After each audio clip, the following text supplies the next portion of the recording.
dipun kula nuwun.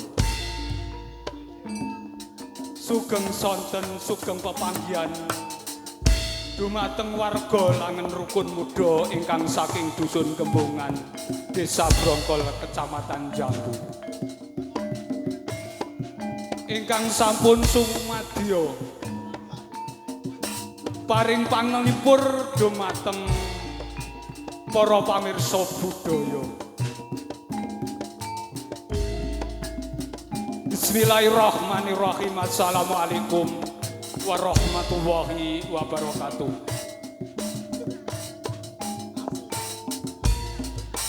Kepareng mujo atur wonten pangersanipun para sepuh pini sepuh aji sepuh ingkang tuhu kinabekten. Wonten pangersanipun panjenenganipun Bapak Kepala Dusun, Bapak RT RW lan staf-staf dusun ing Gembongan ingkang boten saged kawula aturaken setunggalan-setunggalipun ingkang sanget-sanget kala hormati saha ingkang kala dereki menapa ingkang dados aturan pemerintahipun. Linangkung wonten ngarsanipun panjenengan Bapak Baryadi ingkang hamengku gati ingkang sanget-sanget kala hormati saha ingkang kala dereki menapa ingkang dados panyuwun saha kersanipun.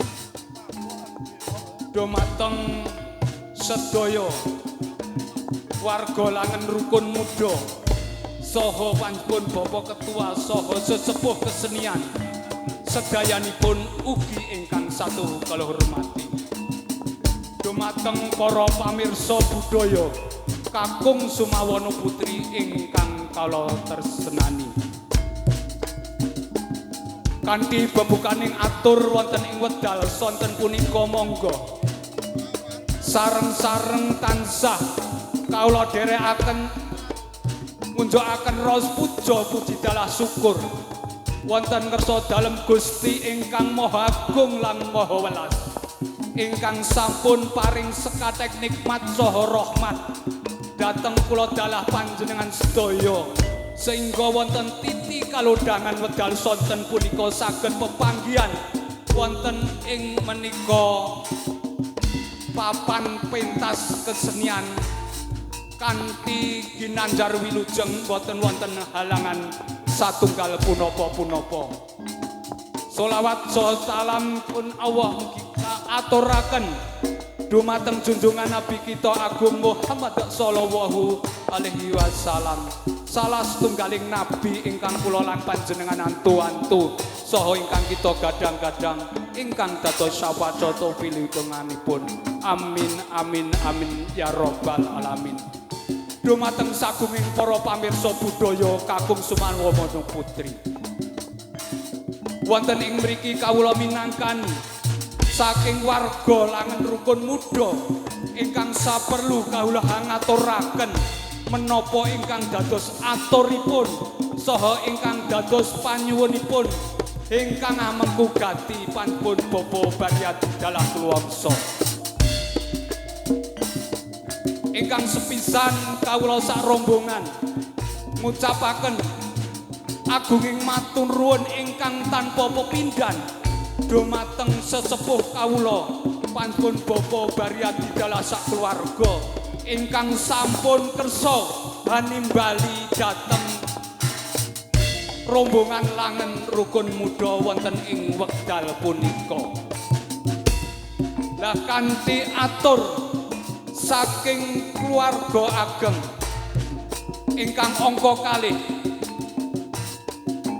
sedaya rombongan ing mriki atur donga pangestu utawi atur idi doa ingkang kaaturaken dumateng panjenengan sesepuh kawula panjenengan Bapak Baryadi dalah keluarga langkung-langkung ingkang wayah ing wekdal punika ingkang dipun hitanaken.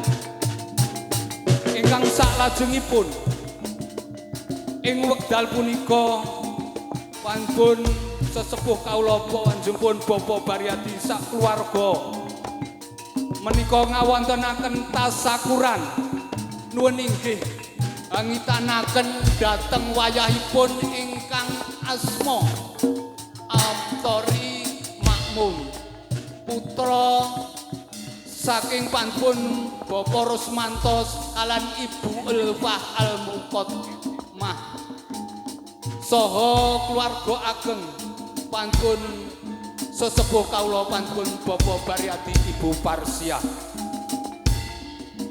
kanthi punika pantun Bapak Baryati sak keluarga anggenipun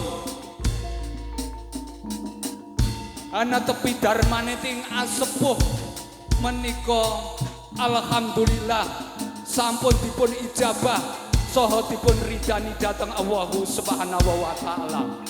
Mugi-mugi kagem wayahipun pantun Bapak Baryati ingkang asma Abtori Makmum sampunipun dipun kitanaken ing sak mangke saged nindakaken dawuh-dawuhipun saha perintah-perintahipun Allah Subhanahu wa taala lan mugia tansah bekti dhateng tiyang sepuh kekalih saha ing sak mangke dados tepo palupining warga masyarakat migunani tumrap bangsa negari saha agami kanthi punika ing mriki kawula sak rombongan estu ngaturaken agunging maturun ingkang sak langkung kathah dene panjenengan Bapak Baryati utawi panjenengan Bapak Rusmanto dalah Ibu Elfah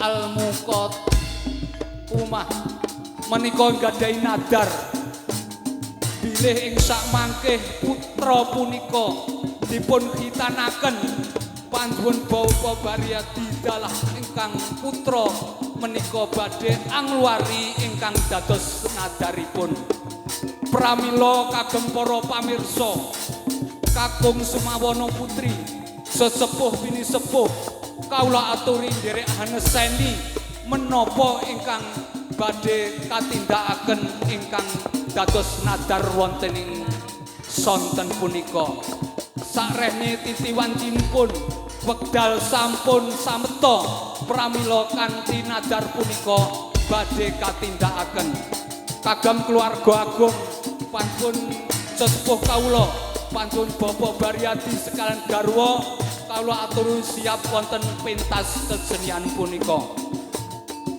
Auzubillahi minasyaitonir rajim. Bismillahirrahmanirrahim.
Alhamdulillahirabbil alamin.